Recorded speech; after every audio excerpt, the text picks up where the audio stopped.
বাংলাদেশে জুলাই ও আগস্টে শিক্ষার্থীদের নেতৃত্বে গণ আন্দোলনের অন্যতম পরিচিত মুখ হয়ে ওঠেন তাপসী দেব প্রাপ্তি। জাহাঙ্গীরনগর বিশ্ববিদ্যালয়ের অর্থনীতি বিভাগের এই শিক্ষার্থীর বক্তব্য সে সময় আন্তর্জাতিক গণমাধ্যমে গুরুত্ব সহকারে প্রচারিত হয়। রাজপথেও সক্রিয় ছিলেন তিনি। আওয়ামী লীগ সরকারের পতনের আগে কিছুদিন বিশ্ববিদ্যালয়ের হল ছেড়ে পালিয়েও থাকতে হয়েছে তাকে হয়রানি এড়াতে। ২৪ বছর বয়সী প্রাপ্তি কোনো রাজনৈতিক দলের সঙ্গে সম্পৃক্ত নন। ছাত্র আন্দোলন পরবর্তী বাংলাদেশ নিয়ে তার ভাবনা ডয়চে ভেলের কাছে তুলে ধরেছেন এই শিক্ষার্থী। এই যে ৫ই আগস্ট যে গণ আন্দোলন, ছাত্র জনতার গণ আন্দোলন এবং সেই গণ আন্দোলনে শেখ হাসিনা সরকারের পতন হলো, এই আন্দোলনে যে সবার সম্পৃক্ত হওয়ার যে বিষয়টি, এটা কিভাবে হলো? যদি ভূমিকার কথা বলতে হয়, অবশ্যই আমরা যারা শিক্ষার্থীরা আছি, আমরা সামনের কাতারে দাঁড়িয়ে বলা হচ্ছে যে আমাদের নেতৃত্বে আন্দোলনটা সংগঠিত হয়েছে, কিন্তু এখানে একই সাথে আমাদের কৃষক, শ্রমিক, রিকশাওয়ালা থেকে শুরু করে আমাদের যারা শিল্পী সমাজ আছেন, আমাদের শিক্ষকগণের অবদান না বললে আসলে ভুল করা হবে। আমাদের সকলের, সকল স্তরের, সকল লিঙ্গের, সকল পেশার মানুষের সম্মিলিত প্রচেষ্টাই আসলে আমরা এই পতনটি দেখতে পেরেছি। এখন প্রশ্ন যদি এটি হয় যে আসলে এই পতনটির পটভূমি কি, সেটির সূত্রপাত কি করে, সেটির সূত্রপাত আসলে এই ১৬ বছরের জমানো যে ক্ষোভ আমাদের মধ্যে, আমাদের শোষণ করা, আমাদের বঞ্চনা, আমাদের কথা বলতে না দেওয়া, সেটি আমরা দেখেছি যে অনেক দিন ধরে। আমরা যখন ২০১৮ সালে, তখন আমি মাত্র ইউনিভার্সিটির প্রথম বর্ষে পড়ি, তখনই কিন্তু কোটা সংস্কার আন্দোলন প্রথম শুরু হয় এবং আমরা সেই আন্দোলনেও অংশগ্রহণ করি।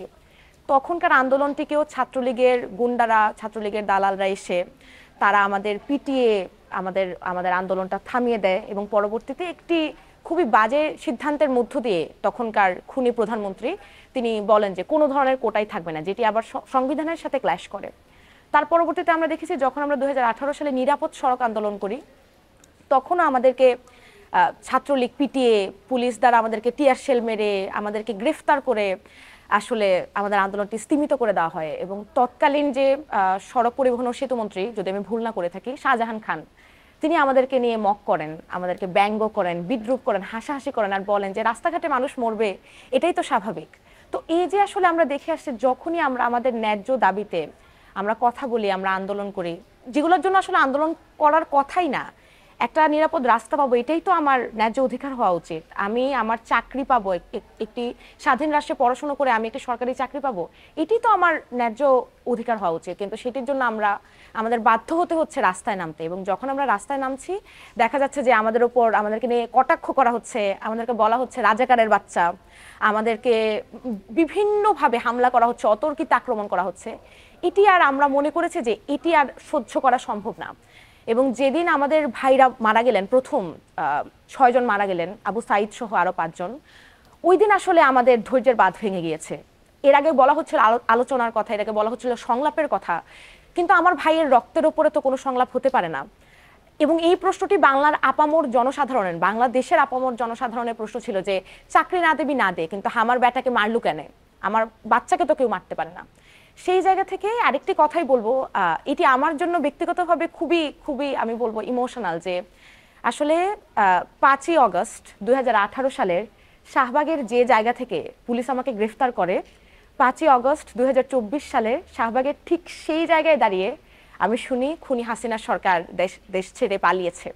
তো এটি আমি বলবো যে আমাদের সকলের এতদিন চলে আসা, খেতে না পারা, সকল কিছুর দাম বৃদ্ধি পাওয়া, আমাদের কথা বলতে না দেওয়া, গণমাধ্যমের কোনো স্বাধীনতা না থাকা, গুম করে ফেলা, মানুষজনকে ক্রস ফায়ারে মেরে ফেলা, ধর্ষণ নিপীড়নের কোনো বিচার না হওয়া, এই বিচারহীনতার সংস্কৃতি, দখল, চাঁদাবাজি, সকল কিছু মিলিয়ে বাংলাদেশের সকল জনসাধারণের ধৈর্যের বাঁধ ভেঙে গিয়েছে। এবং আমরা মনে করেছি এই শোষণ, এই অত্যাচার, এই মৃত্যু আর নেওয়া সম্ভব না। সেই ছাত্র জনতার গণ আন্দোলনের পর এখন তো একটি অন্তর্বর্তীকালীন সরকার রয়েছে প্রফেসর ডক্টর মোহাম্মদ ইউনূসের নেতৃত্বে। তো এখন বাংলাদেশের পরিস্থিতি কেমন দেখছেন? আসলে এই আন্দোলন হওয়ার পরে ৫ই অগস্ট আমরা যখন খুনি হাসিনার সরকার পদত্যাগ করে, তখন আমরা ভাবছিলাম যে আসলে দেশের কি হবে। এবং এরপর আপনারা সকলে দেখতে পেয়েছেন যে আমাদের অনুরোধে, শিক্ষার্থীদের অনুরোধে ডক্টর মোহাম্মদ ইউনূস তিনি রাজি হন অন্তর্বর্তীকালীন সরকারের দায়িত্ব নিতে, প্রধান উপদেষ্টার। এবং তারপরে আমরা দেখি একটি চমৎকার উপদেষ্টা পরিষদও গঠিত হয় এবং আমরা আসলে শিক্ষার্থীরা আস্থাই রেখেছিলাম যে যেহেতু এত চমৎকার একটা উপদেষ্টা পরিষদ গঠিত হয়েছে এবং অন্তত এখন আমাদের যাদের কথা শোনা হচ্ছিল না, আদিবাসী থেকে শুরু করে সমতলের আদিবাসী থেকে শুরু করে আমরা যারা আছি, আমাদের সকলের কথাগুলো শোনা হবে। কিন্তু এটিও আমরা বিশ্বাস করি বা এটিও আমরা বুঝতে পারি যে আসলে একটি এরকম গণ অভ্যুত্থানের পরে আসলে এত রাতারাতি সকল কিছু অর্জন করা সম্ভব হয় না। আমাদেরকে ধৈর্য ধরতে হবে, আমাদেরকে সময় দিতে হবে, আমাদেরকে হয়তো যে রাষ্ট্র সংস্কারের কথা বাংলাদেশের সকলে চাচ্ছে, আমাদের রাষ্ট্রের পুনর্গঠনের কথা আমরা বলছি, রাষ্ট্রের মেরামতের কথা বলছি, সেটির জন্য এই গণ অভ্যুত্থানের পরবর্তীতে আমাদের ধৈর্য ধরে সময় দেওয়া খুবই প্রয়োজন। এটিও আমরা বিশ্বাস করি এবং আস্থা রাখতে চাই। কিন্তু সমস্যাটি যেখানে হয়েছে, একই সাথে আমরা কিন্তু বাংলাদেশে বর্তমানে অনেক বিষয় লক্ষ্য করছি। আমরা দেখেছি যে 5ই আগস্টের পরপরই কিন্তু বিভিন্ন জায়গায় হামলা, চাঁদাবাজি থেকে শুরু করে মানুষজনের বাড়িঘর জ্বালিয়ে দেওয়া, দোকান পুড়িয়ে দেওয়া, এগুলো কিন্তু আমরা দেখতে পেরেছি এবং তখন আমরা ধৈর্য ধরে ছিলাম। আমরা দেখেছি যে আবারও সেই শিক্ষার্থীরাই, আমাদের মাদ্রাসার ভাইয়েরা, আমাদের বিভিন্ন জায়গার শিক্ষার্থী বন্ধুরা যারা আছেন, তারা সকলে একত্রিত হয়ে বিভিন্ন ছোট ছোট সাপোর্ট গ্রুপ করে তারা হচ্ছে বিভিন্ন জায়গায় মন্দির থেকে শুরু করে সকল সংখ্যালঘুদের যেগুলো কাজ স্থাপনা রয়েছে তারা কিন্তু পাহারা দিয়েছেন। কিন্তু প্রশ্নটি হচ্ছে, তখন পুলিশ বাহিনী কাজে ফেরত আসেনি, তারা স্ট্রাইকে ছিল। এখন কিন্তু আমরা দেখতে পাচ্ছি যে আইনশৃঙ্খলা রক্ষাকারী বাহিনী কাজে ফেরত এসেছে, তারা হচ্ছে বিভিন্ন জায়গায় কাজ করছে। আগে কিন্তু এই ট্রাফিক কন্ট্রোলের কাজটিও আমরাই করেছি, শিক্ষার্থীরাও করেছেন, সেটি আপনারা দেখতে পেয়েছেন। এখন প্রশ্নটি হচ্ছে, এখন আমরা দেখছি বিভিন্ন জায়গায় মবকে সংগঠিত করে, পাবলিক সংগঠিত করে মানুষজনকে পিটানো হচ্ছে এবং পিটিয়ে মেরে ফেলা হয়েছে।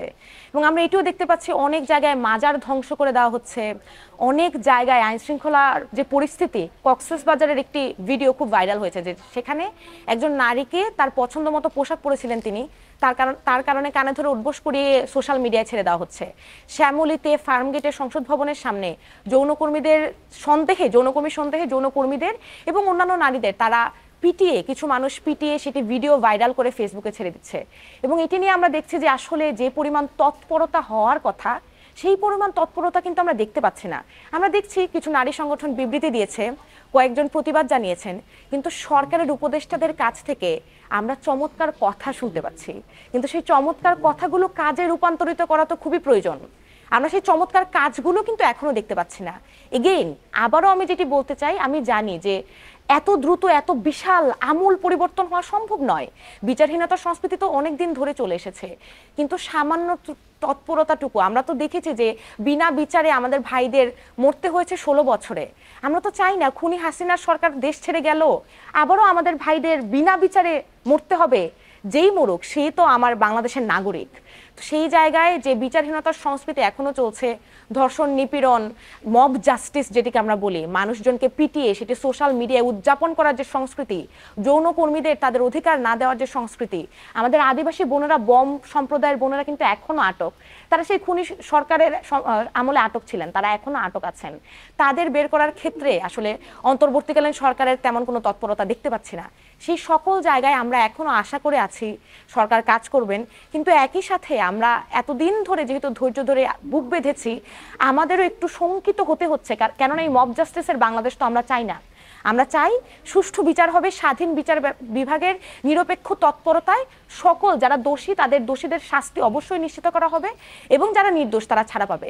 আরেকটি কথা খুব গুরুত্বপূর্ণ, এটি বলতেই হবে, আমাদের অনেক আহত ভাইরা তারা আমাদের পাশে মিছিলে গুলি খেয়েছে, সেই গুলিটি আমার গায়ে লাগতে পারত, আমার ভাই সেই গুলিটি বুক পেতে নিয়েছে, সেই ভাই এখনো হাসপাতালে কাতরাচ্ছে।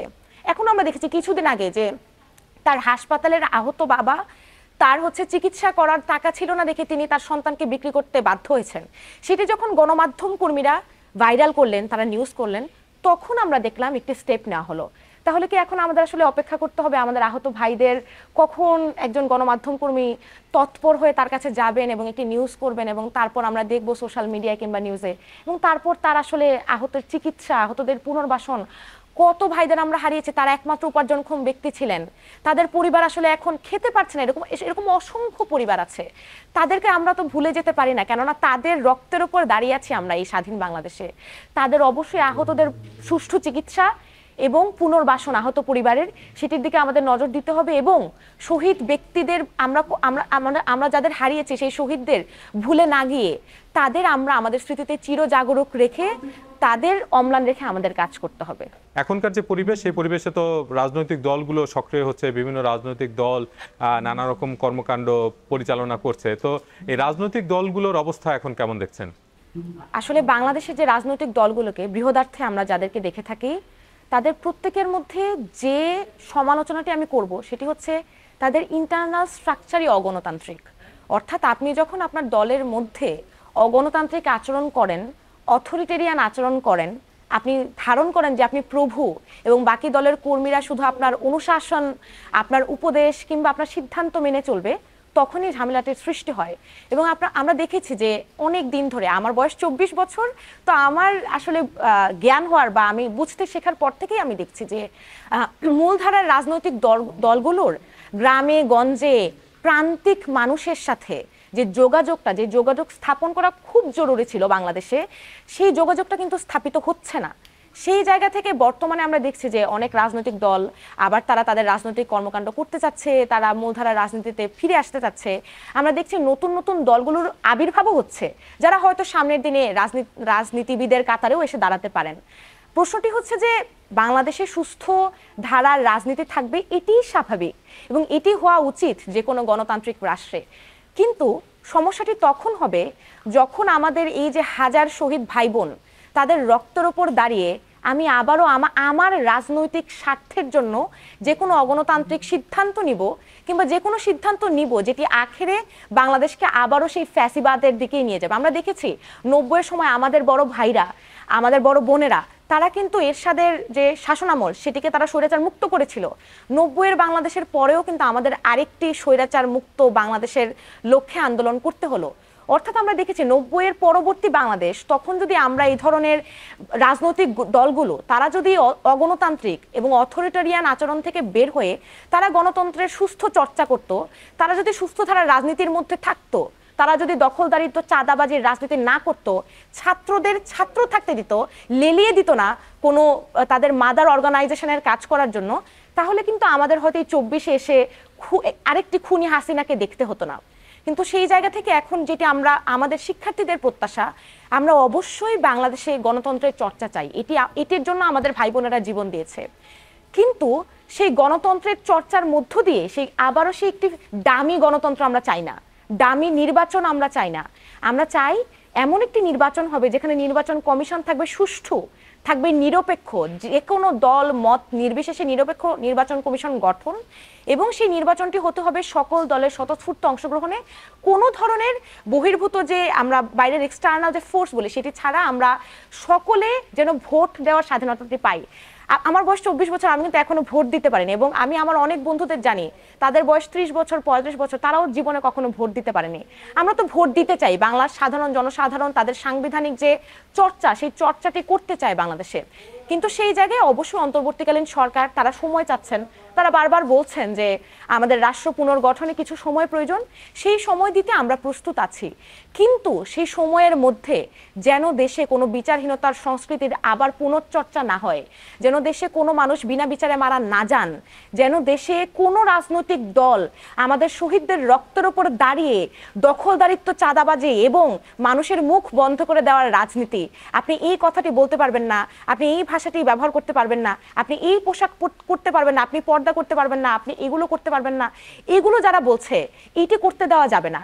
এবং সেই জায়গায় আমাদের প্রত্যেককে তৎপর থাকতে হবে এবং সকল রাজনৈতিক দলের অংশগ্রহণের মধ্য দিয়ে তাদের চিন্তাধারার মধ্য দিয়ে একটি সুস্থ গণতান্ত্রিক চর্চা, যেটি অথরিটেরিয়ান নয়, সেই চর্চাটি আমাদের বাংলাদেশে ফেরত নিয়ে আসতে হবে। ধর্মভিত্তিক রাজনৈতিক দলগুলো তো সক্রিয়, তো এই ধর্মভিত্তিক রাজনীতির বিষয়টি আপনি কিভাবে দেখেন? আসলে ধর্মভিত্তিক রাজনীতি বিষয়টা বাংলাদেশে আমরা যা দেখে এসেছি, শিক্ষার্থীরা কিংবা ধরেন আমাদের তরুণ সমাজের কথা যদি আমি বলি, আমরা কিন্তু ধর্মভিত্তিক রাজনীতির আসলে ভালো দিক দেখতে পাইনি।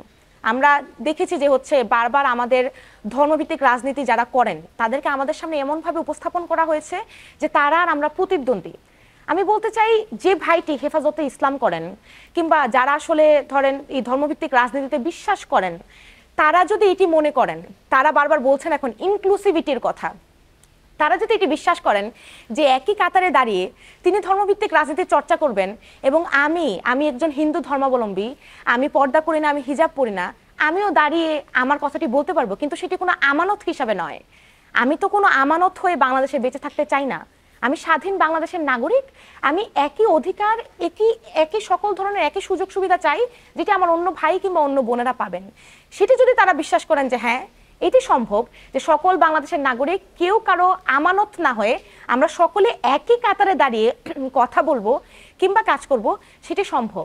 কিন্তু প্রশ্নটি হচ্ছে এখনকার ধর্মভিত্তিক দলগুলো আসলে সেই বিশ্বাসটি করে কিনা বা আসলে সেই জায়গায় কাজ করে কিনা।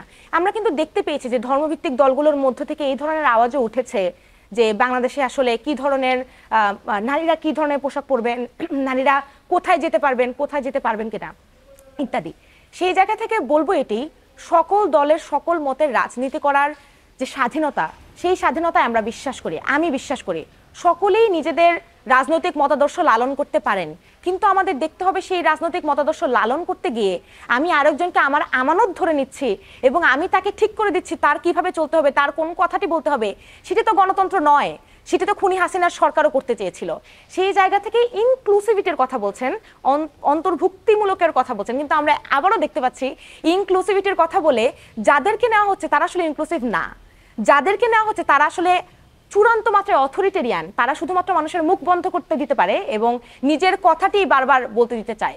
আমরা বলতে চাই আপনারা সকলের কথা শুনুন, আমরা বলতে চাই সকলের কথা, সেটি যদি একদম প্রান্তিক, একদম নিম্ন জায়গার, একদম নিম্নবর্গের কথা থেকেও আসে, তার কথাটিও আমরা যেন বাংলাদেশের রাজপথে, বাংলাদেশের সংসদে তার কণ্ঠটিও যেন ধ্বনিত হয়।